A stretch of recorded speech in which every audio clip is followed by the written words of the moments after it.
Maraming salamat po sa mga nanonood sa akin sa YouTube ko na Andel Ortinis at naka 1,000 subscriber na po ako. Maraming salamat po at walang sawang nanonood sa akin at God bless po sa inyong lahat.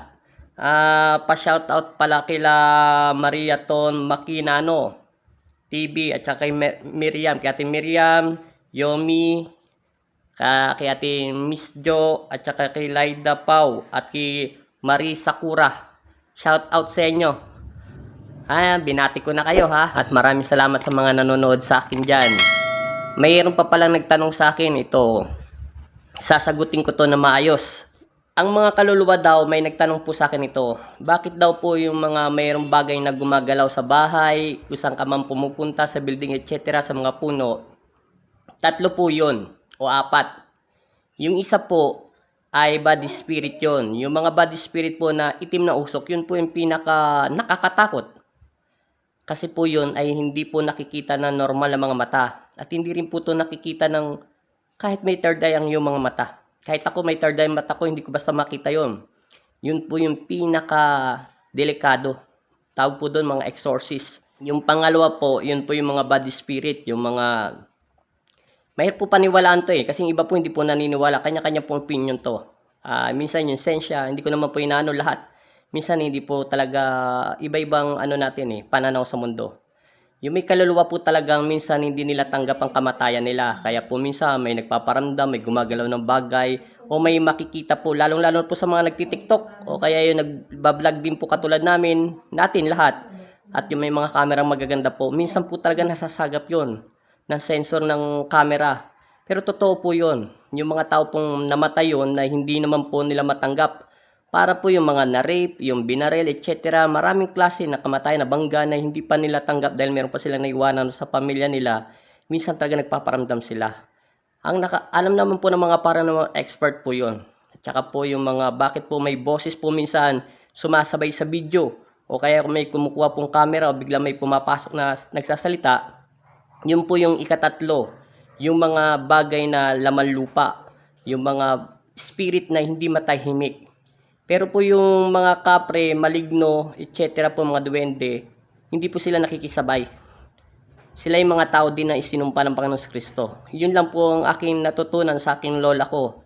Nagit 100 taon po sila. Pero sa akin, bilang instrumento ng Panginoon Kristo, marami rin ako natutunan. Alam nyo, para matalo natin sila, magdasal lang tayo at magpatawad sa ating kapwa. At lagi po tayo manalangin sa Panginoong Kristo at sa ngalan ng Pong Jesus Nazareno. Wala pong binabasihan dito kung ano man reliyon natin. Basta't lagi lang po tayo manalangin, manampalataya at buong puso at lakas. Yun lang po ang makakatalo doon. Pero meron po talagang minsan itim na usok.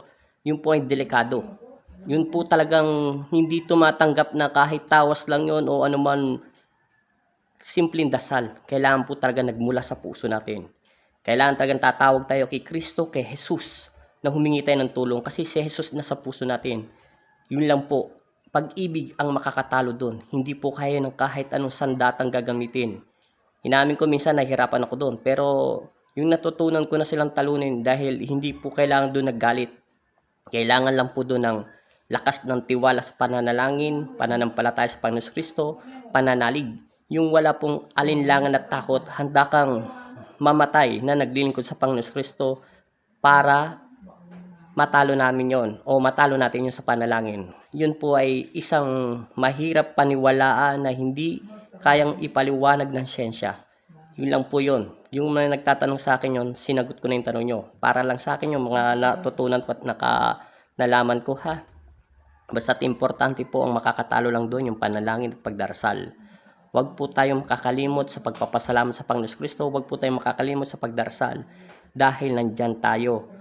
Diyan tayo sinusubukan ng ating mga kalaban kung hanggang saan tayo tatawag sa ating Ama sa Langit. At tapos po yung mga taong ginamot ng Panginoon, kahapon may ginamot po ako malala.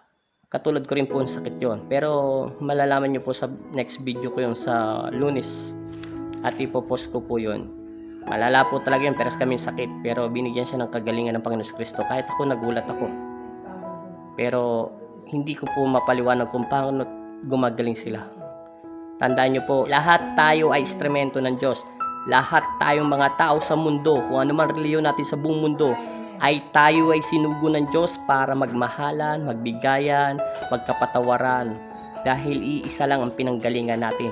At lagi tayong mahal ng Panginoon Kristo at hindi niya tayo iniwan kailanman at magpasawalang hanggan. Ibigay lang natin ang para sa Panginoon. Magsimba lang tayo, magsamba. Ano man reliyon natin, ibibigay ng Panginoon Kristo ang lahat ng gusto natin. Bago pa lang natin ito ibuka, alam na ng Diyos kung anong hinihiling natin. Yun lang ang pinaka-importante para hindi tayo madaig na masama. Lahat ng nilalang sa mundo ay anak ng Panginoong Kristo.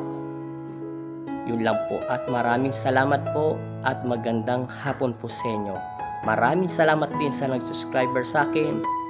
Shout out sa inyong lahat na hindi ko po nabati. Maraming salamat po sa inyong lahat.